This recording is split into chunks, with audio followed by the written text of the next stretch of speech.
Matthew chapter 14. John the Baptizer killed. At that time, Herod, the Roman ruler over Galilee, heard reports about Jesus. He told his officials, "This man has to be John the Baptizer who has come back from the dead. That's why he has this power to work miracles." For Herod had earlier arrested John for confronting him over taking the wife of his brother Philip. He had John thrown in prison and placed in chains because John had repeatedly said to him, "It's not legal or proper for you to be married to Herodias, your sister-in-law." So Herod wanted John dead, but he was afraid of the crowds who flocked to John because they considered him to be a prophet. During Herod's birthday celebration, the daughter of Herodias danced before Herod and all his distinguished guests, which greatly pleased the king. So he said to her in front of them all, "I give you my oath. Ask me anything you wish, and it will be yours." Because she had been instructed by her mother, she said, "I want the head of John the Baptizer, here on a platter." This grieved the king, but because of his oath in front of all of his guests, he had John beheaded in prison. They brought in his head and displayed it to her on a platter, and she then had it shown to her mother. John's disciples went into the prison and carried his body away and buried it. Then they left to find Jesus and tell him what had happened. Jesus feeds the multitude. On hearing this, Jesus slipped away privately by boat to be alone. But when the crowds discovered he had sailed away, they emerged from all the nearby towns and followed him on foot. So when Jesus landed, he had a huge crowd waiting for him. Seeing so many people, his heart was deeply moved with compassion toward them, so he healed all the sick who were in the crowd. Later that afternoon, the disciples came to Jesus and said, "It's going to be dark soon, and the people are hungry, but there's nothing to eat here in this desolate place. You should send the crowds away to the nearby villages to buy themselves some food."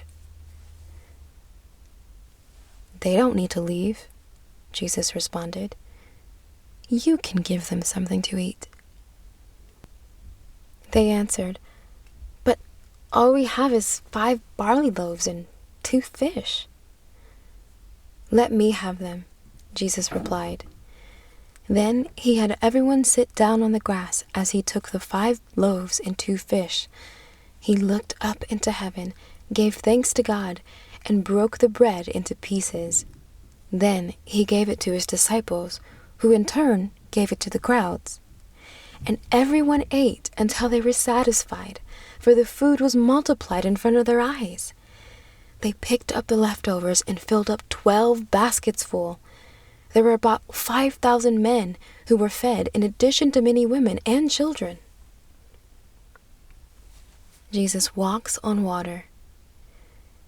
As soon as the people were fed, Jesus told his disciples to get into their boat and to go to the other side of the lake, while he stayed behind to dismiss the people. After the crowds dispersed, Jesus went up into the hills to pray. And as night fell, he was there praying alone with God.